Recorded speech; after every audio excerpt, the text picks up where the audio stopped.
CM ಇರ್ತಾರೆ, ರಾಹುಲ್ ಗಾಂಧಿ, ಸೋನಿಯಾ ಗಾಂಧಿ ಎಲ್ಲರೂ ಕೂಡ ಸಭೆಯಲ್ಲಿ ಇರ್ತಾರೆ. ಹಾಗೇನಾದ್ರೂ ಕರ್ನಾಟಕದ ಬೆಳವಣಿಗೆ ಬಗ್ಗೆ ಚರ್ಚೆ ಆದ್ರೆ ನಮ್ಗೆಲ್ಲ ಗೊತ್ತಾಗುತ್ತಲ್ಲ. ಆಮೇಲೆ ಚರ್ಚೆ ಆದ್ಮೇಲೆ ಗೊತ್ತಾಗುತ್ತೆ, ಅದಕ್ಕೆ ಮುಂಚೆ ಏನು ಗೊತ್ತಾಗಲ್ಲ.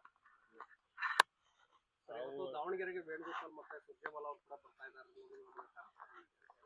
ಹೌದು, ಯಾಕೆಂದ್ರೆ ನಮ್ಮ ರಾಜ್ಯದಲ್ಲಿ ಅವರ ವ್ಯಕ್ತಿತ್ವದ ಬಗ್ಗೆ ನಾವ್ಯಾರು ಕೂಡ ಮಾತನಾಡೋಷ್ಟಿಲ್ಲ. ಅಷ್ಟು ಹಿರಿತನ ಮತ್ತು ಸಾರ್ವಜನಿಕ ಬದುಕಿನಲ್ಲಿ ಅವರು ಸುದೀರ್ಘವಾಗಿ ನಡ್ಕೊಂಡು ಬಂದಂಥ ದಾರಿ ಏನಿದೆಯಲ್ಲ, ಅದು ಭಾಳ ಬಡವರಿಗೆ, ಭಾಳ ನೊಂದವರಿಗೆ ಅನೇಕ ರೀತಿಯಲ್ಲಿ ಅವರು ಸಹಾಯ ಮಾಡಿದ್ದಾರೆ. ಅದರ ಜೊತೆಗೆ ಶೈಕ್ಷಣಿಕ ಕ್ಷೇತ್ರದಲ್ಲಿ, ಕೈಗಾರಿಕಾ ಕ್ಷೇತ್ರದಲ್ಲೂ ಕೂಡ ಅವರು ಭಾಳ ಕೊಡುಗೆಯನ್ನು ಕೊಟ್ಟಿದ್ದಾರೆ. ಇವತ್ತು ನುಡಿನಮನ ಕಾರ್ಯಕ್ರಮ ಮಾನ್ಯ ಮುಖ್ಯಮಂತ್ರಿಗಳು, ಬೇರೆ ಬೇರೆ ನಮ್ಮ ಮುಖಂಡರುಗಳೆಲ್ಲರೂ ಹೋಗ್ತಿದ್ದಾರೆ. ಇಲ್ಲ, ನಾನು ಹೋಗೋದಿಲ್ಲ, ಯಾಕೆಂದ್ರೆ ನಾನು ಅವತ್ತಿನ ದಿವಸ ಹೋಗಿದ್ದೆ. ಹಾಗಾಗಿ ಇವತ್ತು ಹೋಗೋದೇನು, ಬೇರೆ ಬೇರೆ ಕಾರ್ಯಕ್ರಮಗಳಿರೋದ್ರಿಂದ ನಾನು ಹೋಗ್ತಿಲ್ಲ.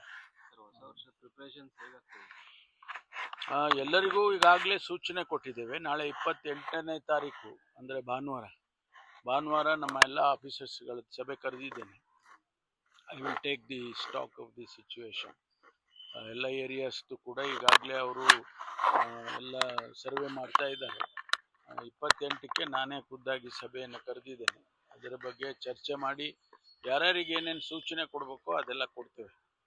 ಈಗ ಸಿದ್ದರಾಮಯ್ಯ ಅವರನ್ನ ಒಂದು ವೇಳೆ ಏನಾದರೂ ಕೆಳಗಿಳಿಸಿದ್ರೆ ಪರಮೇಶ್ವರ್ ಅವರನ್ನೇ ಮುಖ್ಯಮಂತ್ರಿ ಮಾಡಬೇಕು ಅಂತ ಸಿದ್ದರಾಮಯ್ಯ ಅವರು ರಾಹುಲ್ ಗಾಂಧಿ ಅವರು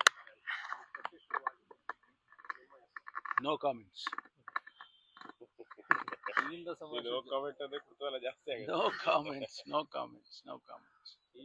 ಅಲ್ಲ ಸರ್, ತಮ್ಮ ಪರವಾಗಿ ಕೆ.ಸಿ. ವೇಣುಗೋಪಾಲ್ ಕೂಡ ಒಂದು ಟೀಮ್ ಭೇಟಿಯಾಗಿ ಬಂದಿದೆ ಬೆಳಗಾವಿ ಸೆಷನ್ ಅಲ್ಲಿ. ನಾನು ಹೇಳಿದೆಲ್ಲ, ನೋ ಕಾಮೆಂಟ್ಸ್. ಅದ್ರ ಬಗ್ಗೆ ಅದು ಹೇಳೋದಕ್ಕೆ ನಮಗೇನು ಹೇಳೋದಕ್ಕಿಲ್ಲ. ತುಂಬಾ ಜನ ನಾಯಕರು ಹೇಳಿದ್ದಾರೆ ಸರ್, ರಾಜಣ್ಣ ಅವರು ಕೂಡ ಹೇಳಿದ್ದಾರೆ ಸರ್. ಬೇರೆ ಇನ್ನೇನು ಕೇಳಿ. ಅಹಿಂದ ಸಮಾವೇಶ ಜೊತೆಗೆ ದಲಿತ ಸಮಾವೇಶ ಮಾಡಬೇಕು ಅಂತ ಚರ್ಚೆ ಇರ್ತಾರೆ ಕಾಂಗ್ರೆಸ್ ಎಲ್ಲ ಮಾಡ್ತೀವಿ. ಅಹಿಂದ ಸಮಾವೇಶ ಆದಮೇಲೆ ದಲಿತ ಸಮಾವೇಶನೂ ಮಾಡ್ತೀವಿ, ಕಾರ್ಯಕರ್ತರ ಸಮಾವೇಶನೂ ಮಾಡ್ತೀವಿ. ಕಾಂಗ್ರೆಸ್ ಪಕ್ಷದ ಅಡಿಯಲ್ಲಿ ಇವೆಲ್ಲ ಕಾರ್ಯಕ್ರಮಗಳು ಮಾಡ್ತೀವಿ. ಅವೇನು ವಿಭಿನ್ನವಾಗಿ ಮಾಡುವಂಥದ್ದು ಏನಿಲ್ಲ. ಲೇಟೆಸ್ಟ್ ಹಾಗೂ ಇಂಟ್ರೆಸ್ಟಿಂಗ್ ಸುದ್ದಿಗಳಿಗಾಗಿ ಬಾಸ್ ಟಿವಿ ಕನ್ನಡ ಚಾನೆಲ್ನ ಸಬ್ಸ್ಕ್ರೈಬ್ ಮಾಡಿ. ಹಾಗೆಯೇ ಬೆಲ್ ಐಕಾನ್ ಪ್ರೆಸ್ ಮಾಡಿ. ಇದರ ಜೊತೆಗೆ ಫೇಸ್ಬುಕ್, ಇನ್ಸ್ಟಾಗ್ರಾಮ್, ಎಕ್ಸ್ನಲ್ಲೂ ಮಿಸ್ ಮಾಡದೆ ಫಾಲೋ ಮಾಡಿ.